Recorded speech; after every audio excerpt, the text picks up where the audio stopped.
మహాలక్ష్మికి కన్నానా ప్రాణ స్నేహితుడు ప్రతాప్ చెల్లెలి కొడుకనే నిజాన్ని బయట పెట్టిన నారాయణ. అసలు ఇదంతా ఎలా జరిగిందనేది వీడియోని స్కిప్ చేయకుండా చివరి వరకు చూడండి. పదరిల్లు రేపటి ఎపిసోడ్స్ లో ఏం జరగబోతుందో ముందుగా తెలుసుకోవాలి అనుకుంటే వీడియోని లైక్ చేసి ఛానల్ ని సబ్స్క్రైబ్ చేసుకుని పక్కనే ఉన్న బెల్ సింబల్లో ఆల్ పై క్లిక్ చేయండి. మహాలక్ష్మి చక్రి ఒకటవ్వాలని మీరు కూడా కోరుకుంటే కామెంట్లో ఎస్ అని టైప్ చేయండి. మొత్తం మీద చూసుకున్నట్లయితే కనుక కన్నా ఇంటి నుంచి వెళ్ళిపోవడంతో ఇంట్లో వాళ్ళంతా కూడా చాలా బాధపడుతూ ఉంటారు. కన్నా కోసం తెగ వెతుకుతూ ఉంటారు. ఎంత వెతికినా కన్నా జాడైతే కనిపించదు. ఇంకా మహాలక్ష్మికి సడన్ గా కన్నాకి ఎప్పుడు ఇష్టమైన ఒక ప్లేస్ ఉందనేసరికి ఆ ప్లేస్కి వెళ్ళి వెతకమని మా చక్రికి ఫోన్ చేసి చెప్పడంతో చక్రి వెంటనే బయలుదేరి వెళ్తాడు. వెళ్ళి అక్కడంతా కూడా వెతికేసరికి అక్కడ కన్నా కూర్చొని బాధపడుతూ ఉంటాడు. ఏంట్రా కన్నా, ఏంటి ఇలాంటి పిచ్చి పని చేశావు? అన్నయ్య నీ గురించి ఎంతలా ఆరాటపడతారనేది నీకు తెలీదా? చిన్నప్పటి నుంచి తల్లి తండ్రి అన్నీ అన్నయ్య అయి పెంచాడు. మరి అలాంటి తప్పుడు అన్నయ్యను వదిలి నువ్వు వెళ్ళిపోతావా? అన్నయ్య లేకపోతే నువ్వు ఉండగలవా? అన్నయ్యకు నువ్వంటే ప్రాణం కదా. మరి అలాంటి ప్రాణాన్ని వదిలేసి వెళ్ళిపోతావా? చిన్నప్పటి నుంచి నీకు అమ్మ నాన్న లేకపోయినా అన్నీ అన్నయ్యే పెంచాడు కదా. నాన్న ఉన్నా తనే నాన్నయ్య పెంచాడు. మరి అలాంటి అన్నయ్యని వదిలేసి వెళ్ళిపోతావా? చూడు అన్నయ్య నీ గురించి ఎంతలా బాధపడుతున్నాడో అంటూ పిలవడంతో ఇంకా వెంటనే ఇంకా ఏడ్చుకుంటూ వెళ్ళి మాధవనైతే హత్తుకుంటాడు. హత్తుకునేసరికి మాధవ, ఎందుకురా కన్నా నాకింత నరకం అనుభవించేటట్టు చేశావు? దయచేసి నన్ను వదిలి వెళ్ళొద్దురా కన్నా అంటూ గట్టిగా మాట్లాడడంతో అన్నయ్య ఎక్కడికి వెళ్ళనన్నయ్య అంటూ ఇంకా ఏడ్చుకుంటూ ఇంకా గట్టిగా పట్టుకుంటాడు. ఇంటికి వచ్చిన తర్వాత కన్నాను కొట్టినంత పని చేస్తుంది మహాలక్ష్మి. నీకేమైనా పిచ్చి పట్టిందేంట్రా? వదిలేసి వెళ్ళిపోతావా? ఎక్కడికి వెళ్ళిపోతావరా? ఎక్కడికి వెళ్ళిపోతావో చెప్పు. నువ్వు పిచ్చి పిచ్చి వేషాలు వేసావంటే మాత్రం అస్సలు ఊరుకోను. నువ్వు వదిలి ఎక్కడికి వెళ్ళడానికి వీల్లేదు, అర్థమవుతుందా అంటూ మాట్లాడేసరికి ఎక్కడికి వెళ్ళను వదినమ్మా, ఎక్కడికి వెళ్ళను అని లోపలికి వెళ్ళిపోతాడు. ఏంట్రా కన్నా, ఏంటి ఇలా చేసావని కేశవ్ అడుగుతాడు. ఎవ్వరు ఏమీ అడగొద్దు, వాడికి ముందు భోజనం పెట్టండి. వాడు రాత్రి అనగా వెళ్ళిపోయాడనేసరికి గబగబా కంచంలో పెట్టి తీసుకొచ్చేసరికి తిని కన్నా అని చెప్పాను కానీ ఇంకా కన్నా తినడు. నేనే తినిపించను నీకు అనగానే వదినమ్మా అంటూ ఇంకా హత్తుకుంటాడు. నన్ను వదిలి వదిలి ఎక్కడికి వెళ్ళవు కదా. నిన్ను వదిలి ఎక్కడికి వెళ్తాను? ఎక్కడికి వెళ్ళను అని మహాలక్ష్మి చెప్పడంతో ఇంకా కన్నాకైతే భోజనం తినిపించి ఇంకా ఆ రోజు రాత్రికి పడుకుంటారు. మరుసటి రోజు ఉదయాన్నే ఎవరి పనులకు వాళ్ళు వెళ్ళిపోతారు. మహాలక్ష్మి ఒకటి కూర్చుని ఆలోచిస్తూ ఉంటుంది. అప్పుడే నారాయణ వస్తాడు. రావడంతో ఏంటమ్మా మహాలక్ష్మి, దేని గురించి ఆలోచిస్తున్నావు? కన్నా రోజు రోజుకి నీ మీద ఇష్టాన్ని పెంచుకుంటున్నాడు. నువ్వు వదిలేసి ఎలా వెళ్ళాలి అని ఆలోచిస్తున్నావా అంటూ ఇంకా నారాయణ చెప్పడంతో ఒక్కసారి తొలిక్కిపడి లేచి నిలబడుతుంది. ఎందుకంటే మహాలక్ష్మి ఆలోచించే ఆలోచన అదే కాబట్టి. మహాలక్ష్మి అదే ఆలోచిస్తూ ఉండడంతో నేను అదే ఆలోచిస్తున్నానని మీకెలా తెలుసు అని చెప్పి మహాలక్ష్మి అనగానే నాకు రాత్రి వాడు నీతో మాట్లాడిన మాటలు బట్టి నాకు అర్థమైంది. వాడు నిన్ను ఎంతలా ఇష్టం చూపిస్తున్నాడో. వాడు నువ్వు నీలో అమ్మని చూసుకుంటున్నాడు. మరి నువ్వు వాడిని వదిలి వెళ్ళిపోతే వాడు బాధపడడా? అందుకోసమనే నువ్వు ఇక్కడే ఉండాలి అంటే ఏదో ఒకటి చెయ్యాలి. చక్రిని నువ్వు భర్తగా అంగీకరిస్తేనే నువ్వు ఇక్కడ ఉండడానికి నీకు ఒక హక్కు అధికారం వస్తుంది అంటూ మాట్లాడేసరికి చక్రీనా, నేను చక్రిని ఏ రోజు ఆ దృష్టితో చూడలేదు. మేమిద్దరం పెళ్లి చేసుకున్నాము అంటే ఆపద్ధర్మంగా నన్ను ఆ పెళ్లి నుంచి తప్పించడం కోసమే చక్రి నా మెడలో తాళి కట్టాడే తప్ప చక్రి మీద నాకు ఎలాంటి ఇంట్రెస్ట్ లేదు అని మహాలక్ష్మి చెప్తుంది. చెప్పేసేసరికి నా బాధను అర్థం చేసుకోమ్మా అనుకుంటూ బయటికి వెళ్ళిపోవడంతో ఇంకా మహాలక్ష్మి గదిలోకి కూర్చుని ఆలోచిస్తూ ఉంటుంది. ఏంటి పరిస్థితి నాకు? అసలు నేను ఇక్కడికి ఎందుకు వచ్చాను? ఏ ఉద్దేశం మీద వచ్చాను? అసలు ఇక్కడ ఎందుకు నేను లాక్ అయిపోయాను? నా పరిస్థితి నాకే అర్థం కాని పరిస్థితిలో ఉండిపోయింది. ఇప్పుడు నేను ఏం చేయాలో ఎలా చేయాలో అర్థం కావట్లేదని ఎంతగానో బాధపడుతూ ఉండగా అటుగా ఒక ఎలకైతే వెళ్తూ ఉండేసరికి దాని మీద ఒక చిన్న పెట్టు ఉంటుంది మహాలక్ష్మి రూమ్లో.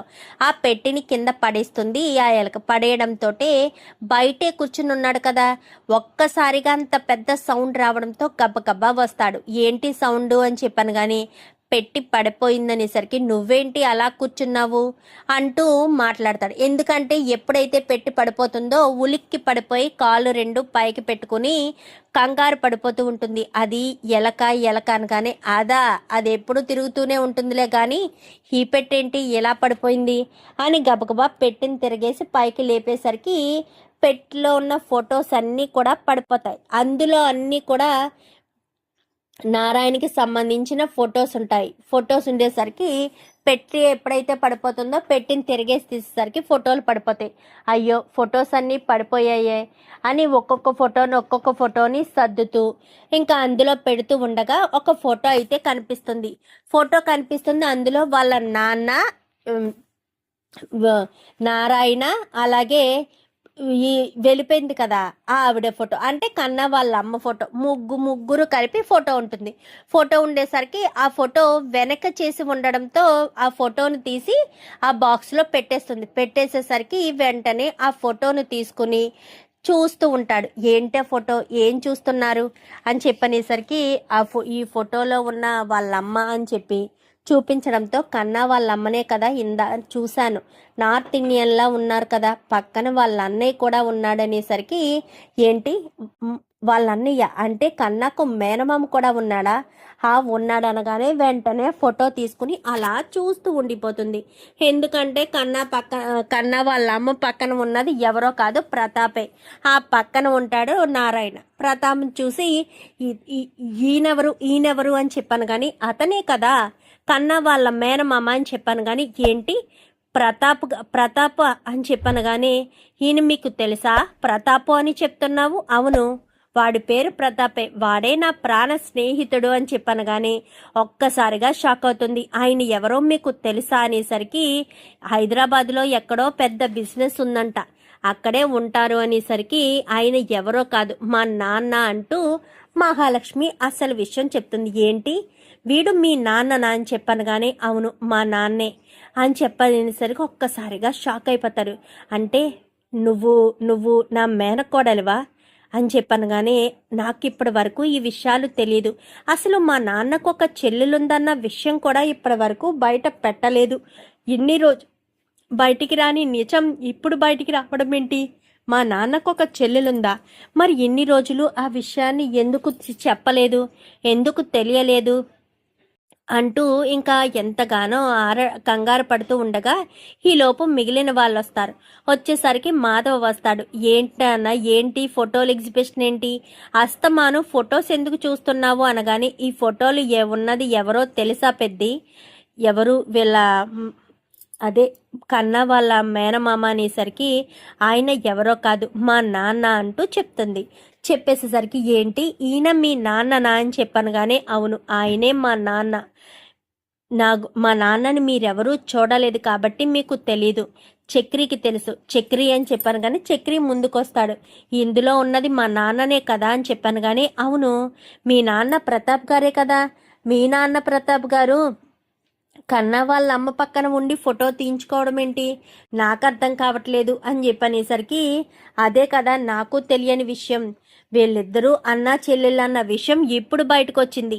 అసలు ఇన్ని సంవత్సరాల్లో ఎప్పుడు కూడా మా నాన్న నాకంటూ ఒక చెల్లెలుందని తను పలానా వాళ్ళని పెళ్లి చేసుకుందన్న విషయం కూడా చెప్పలేదు. నాకు మేనత్త ఉందన్న విషయం నాకు ఇప్పటి వరకు తెలియదు. మా నాన్న ఒక్కడే అనుకున్నాను. మా నానమ్మ కూడా లేకపోవడంతో మా నాన్న ఎటు వెళ్ళేవాడు కాదు. మమ్మల్ని చూసుకుంటూ బిజినెస్లు చూసుకుంటూ ఇక్కడే ఉండిపోయాడు. అందుకు మాకంటూ ఎవరూ లేరు. అమ్మమ్మ వాళ్ళ ఇంటికి మాత్రమే అప్పుడప్పుడు వెళ్ళేవాళ్ళం. మా నాన్న తరపు వాళ్ళు ఎవరింటికి వెళ్ళేవాళ్ళం కాదు. అసలు వాళ్ళ కుటుంబం గురించి కూడా మాకు ఏమీ తెలియదు. మరి ఇప్పుడు ఈ విషయం బయటికి రావడం ఏంటో నాకు అర్థం కావట్లేదు. అంటే మా నాన్న కన్న వాళ్ళ మేనమామ ఇన్ని రోజులు తెలియలేదా అంటూ ఇంకా ఎంతో ఆశ్చర్యపోతుంది మహాలక్ష్మి.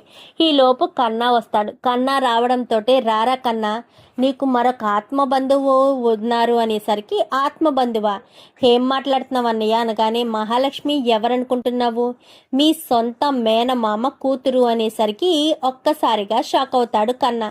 మేనమామ కూతురా అంటే మా అమ్మకు అనేసరికి అవును మీ అమ్మ అన్నయ్యే మహాలక్ష్మి వాళ్ళ నాన్న ప్రతాప్. ఆ రోజు అతన్ని చూసావా లేదో నాకు తెలీదు అని చెప్పనేసరికి ఫోటో ఏది అనగానే ఫోటో చూపిస్తాడు.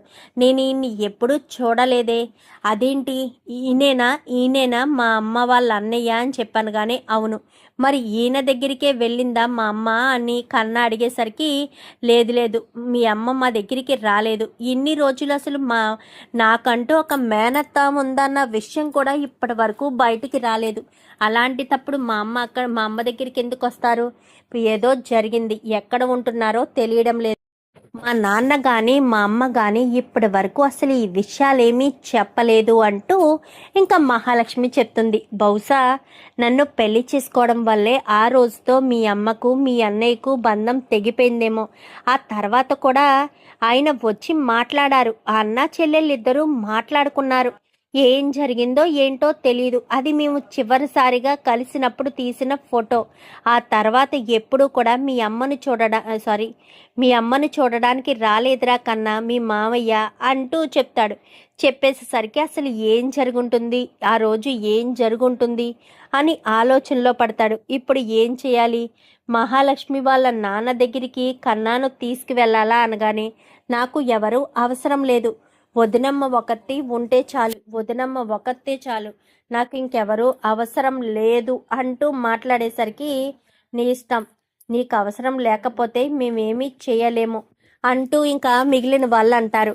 అయినా వదినమ్మ ఉంది కదా, ఇన్ని రోజులు ఈ విషయాలు బయటికి రాలేదు, ఇప్పుడు బయటికి వచ్చాయి. ఈ ఇంటికి నాకు ముడిపడి ఉందా, ఈ ఇంటికి నాకు బంధం ఉందా, ఈ ఇంటితో నాకు ఏ సంబంధం ఉండకూడదు, ఈ ఇంటితో నాకు విడదీయరాని బంధం ఉందా అని మహాలక్ష్మి ఆలోచనలో పడుతుంది. ఇంకా అలా ఆలోచించిన మహాలక్ష్మి, ఏంటమ్మా మహాలక్ష్మి, ఈ ఇంటితో నాకు ఏంటి ఇంత రిలేషన్షిప్ ఉంది అని ఆలోచిస్తున్నావా అంటూ ఇంకా మాధవ్ అంటాడు. అది కాదు పెద్ది, ఈరోజు ఉదయమే మీ నాన్న వచ్చి చక్రిని భర్తగా అంగీకరించు, చక్రి నువ్వు సంతోషంగా ఉంటేనే కన్నా సంతోషంగా ఉంటాడు అని చెప్పారు. ఆ తర్వాత ఈ పెట్టి పడడం, తర్వాత మా నాన్న ఈ ఇంటి అంటే కన్నా వాళ్ళ అమ్మ అన్న చెల్లెళ్ళు అన్న విషయం తెలిసాక నేను అసలు ఆ విషయాన్ని తట్టుకోలేకపోతున్నాను పెద్ది. అది అసలు ఎలా సాధ్యమవుతుంది, ఏ రకంగా సాధ్యమవుతుంది, అసలు అక్కడెవరో యాదగిరి గుట్ట ఎక్కడా, ఇదెక్కడా, వాళ్ళకి అసలు ఎలా రిలేషన్ కలిసిందో నాకు అర్థం కావట్లేదు. మరి ఇక్కడ ఉన్న చక్రి యాదగిరి గుట్టొచ్చి మరి నీకు సహాయం చేయలేదా, నీ మెడలో తాళి కట్టలేదా? అయినా నేను ఎలా అంటున్నానని మరోలా అనుకోవద్దు మహాలక్ష్మి, నీ అవసరం కొలిది నా తమ్ముడి చేత తాళి కట్టించుకున్నాం. వాడు మనసులో నీకున్న ఫీలింగ్, నీ గురించి వాడేమనుకుంటున్నాడో ఆలోచించావా? అసలు నీ మీద వాడికి ఎలాంటి ఫీలింగ్ ఉందో ఆలోచించావా? ఎప్పుడైనా సరే మీరు నన్ను ఇష్టపడుతున్నారా అని నువ్వెప్పుడైనా చక్రిని అడిగావా అంటూ మాధవ్ అంటాడు. ఏంటి పెద్ది ఏమంటున్నావు, చక్రి నన్ను ఇష్టపడుతున్నాడా అనగానే అవును, వాడు నిన్ను ఇష్టపడుతున్నాడు, ఇష్టపూర్వకంగానే కదా నీ మెడలో తాళి కట్టాడు, అది నువ్వు తెలుసుకోలేకపోయావు. కానీ వాడు మాత్రం నిన్ను ప్రాణం కంటే ఎక్కువగా ఇష్టపడ్డాడు. నిన్ను మొదటిసారి చూసినప్పుడే వాడు నిన్ను ఇష్టపడి పెళ్లి చేసుకోవాలనుకున్నాడు. కానీ మీ ఇద్దరికి ఆ భగవంతుడు ఆల్రెడీ రాశాడు కాబట్టి నీకు ఆ వాడితో భూషణ్ గాడితో పెళ్లి కుదిరింది, ఆ పెళ్లి నీకు ఇష్టం లేదు, తప్పించుకునే ప్రాసెస్లో తనని పెళ్లి చేసుకున్నావు, అది జరిగింది. కానీ నువ్వు ఒకటి గుర్తు పెట్టుకోవాలి, ఖచ్చితంగా మీ ఇద్దరికి రాసి పెట్టుందని మాత్రం గుర్తు పెట్టుకో మహాలక్ష్మి అని చెప్పి మాధవ వెళ్ళిపోతాడు. ప్రతి ఒక్కరు ఎందుకు నన్ను ఇక్కడే బందీగా ఉంచేయాలి అనుకుంటున్నారు? నేను చక్రిని ఇష్టపడడం ఏంటి, చక్రి నన్ను ఇష్టపడడం ఏంటి, నన్ను ఇష్టపడే పెళ్లి చేసుకున్నాడా? అవును, నేను చెప్పడం వల్ల చక్రి నా మెడలో తాళి కట్టలేదా? తనకు నా మీద ఇష్టం ఉంది కాబట్టే చక్రి నా మెడలో తాళి కట్టాడా? అసలు ఇదంతా ఏంటో నాకు అసలు ఏమీ అర్థం కావట్లేదు. చక్రి నన్ను ఇష్టపడడం ఏంటి, నేను చక్రితో తాళి కట్టించుకోవడం ఏంటి, నాకు అసలు ఏదీ తెలియడం లేదు అని మహాలక్ష్మి కాస్త ఆశ్చర్యపోతుంది. ఇంకా అలా ఆశ్చర్యపోయిన మహాలక్ష్మికి చక్రి అప్పుడే లోపలికి వస్తాడు. చక్రి గారు, నేను మీతో మాట్లాడాలి అనగానే, నాతో ఏం మాట్లాడాలి అనేసరికి, మీతో మాట్లాడాలి, ఇలా రండి. మీరు నా మెడలో తాళెందుకు కట్టారు? అదేంటండి, మీరు కట్టమంటేనే కదా నేను తాళి కట్టాను.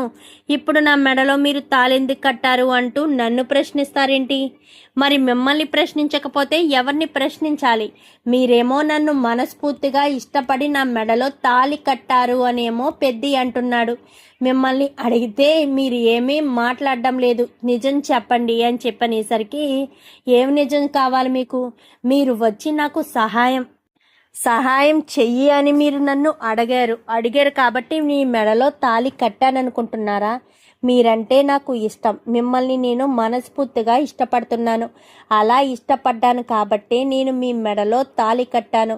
ప్రతి క్షణం మిమ్మల్ని ఆరాధిస్తున్నాను, మిమ్మల్ని కోరుకుంటున్నాను. అందుకోసమనే నేను తాళి కట్టించుకోవడానికి సిద్ధపడ్డాను, అది గుర్తుపెట్టుకోండి అని చెప్పనేసరికి, అవును నిజమే, కానీ ఇప్పుడు అందరూ కూడా నేను మీతో కలిసి ఉండాలి అంటున్నారు.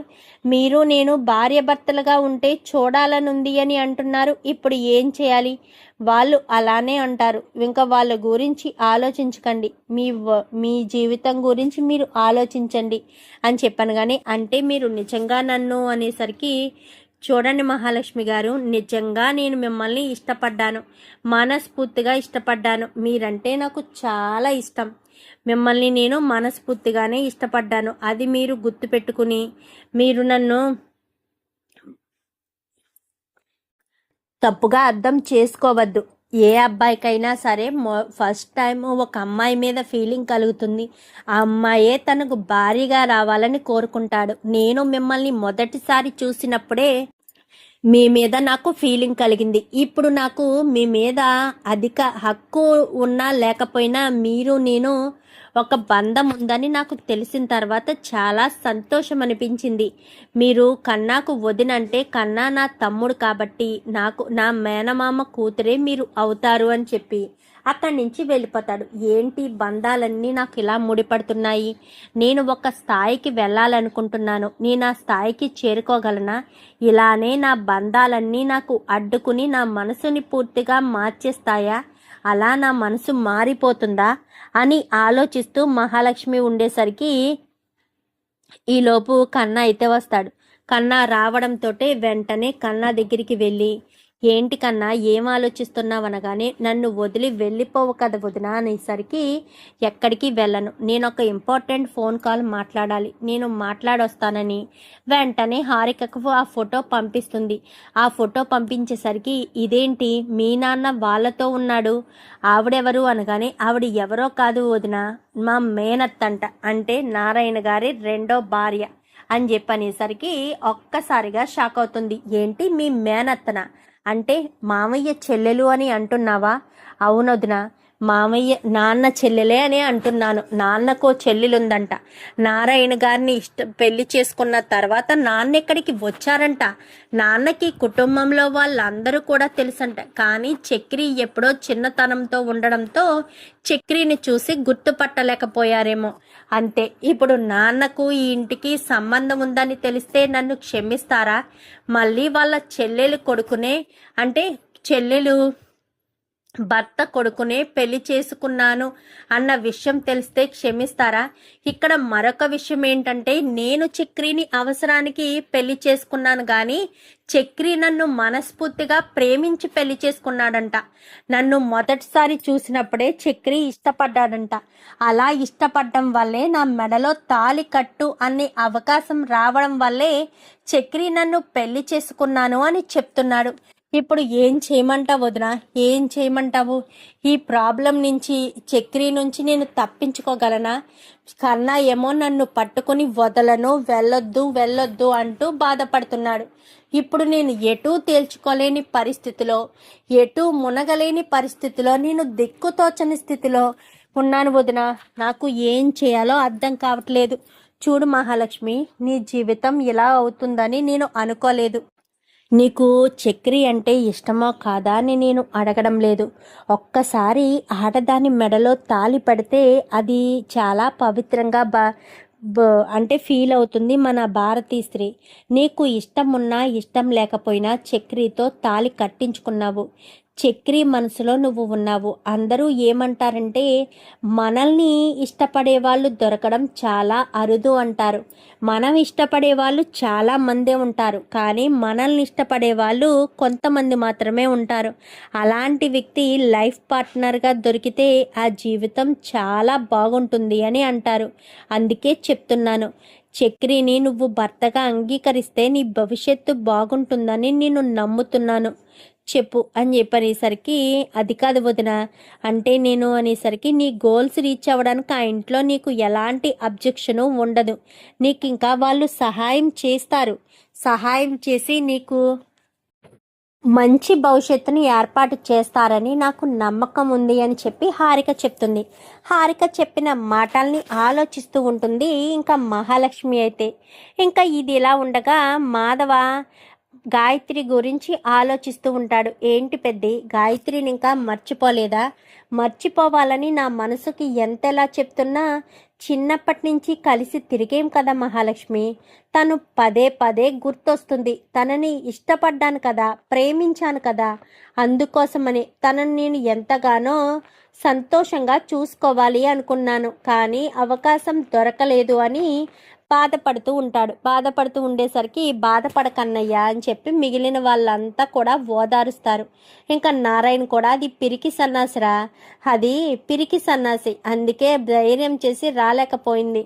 అదే నేను ఉన్నాను అని చెప్పాను, అయినా సరే అది ధైర్యం చేసి అడుగు బయట పెట్టలేకపోయింది అంటూ మాట్లాడడంతో, సర్లే నాన్న, జరిగిపోయింది ఏదో జరిగిపోయింది, పదండి అందరం కలిసి భోంచేద్దామని అక్కడి నుంచి హాల్లోకి వచ్చి కూర్చుని భోజనం చేస్తూ ఉంటారు. మహాలక్ష్మి చక్రిని భర్తగా అంగీకరించమని చెప్పింది కదా హారిక, అందుకు చక్రి వంక చూస్తూ ఉంటుంది. ఏంటి, ఎప్పుడూ లేనిది ఇవి నన్ను ఎలా చూస్తుంది? కొంప తీసి మళ్ళీ నేను ఏదైనా తప్పు చేసి ఇవిడికి దొరికిపోయానా ఏంటి? నిజాన్ని బయట పెడుతుందా ఏంటి అంటూ ఇంకా భయపడుతూ ఉండగానే ఇంకా చక్రి గారు, నేను మీతో మాట్లాడాలి అనగానే, ఇప్పుడే మాట్లాడాలా అనేసరికి, ఇప్పుడే ఒక్కసారి అని ఇంకా అందరూ వెళ్ళబోతూ ఉండగా, నేను చక్రి గారిని ఒక్కరినే రమ్మన్నాను అనగానే చక్రి ఒక్కడే వెళ్తాడు. ఓకే ఓకే అని చెప్పి అందరూ కూర్చుంటారు. గదిలోకి వెళ్ళడంతో ఏంటి ఏంటి అనగానే, మీరేంటి అంటూ మాట్లాడేసరికి అది ఏమీ లేదు అంటూ వెళ్ళబోతూ ఉండగా చక్రి చేయి పట్టుకుని మహాలక్ష్మిని తన మీదకి లాక్కుంటాడు. ఇంకా మహాలక్ష్మి చక్రి కళ్ళల్లో ఇద్దరు కూడా కళ్ళు పెట్టి చూసుకుంటారు. నా కళ్ళల్లో నీ మీద ఎంత ప్రేమ ఉందో నీకు కనిపించడం లేదా?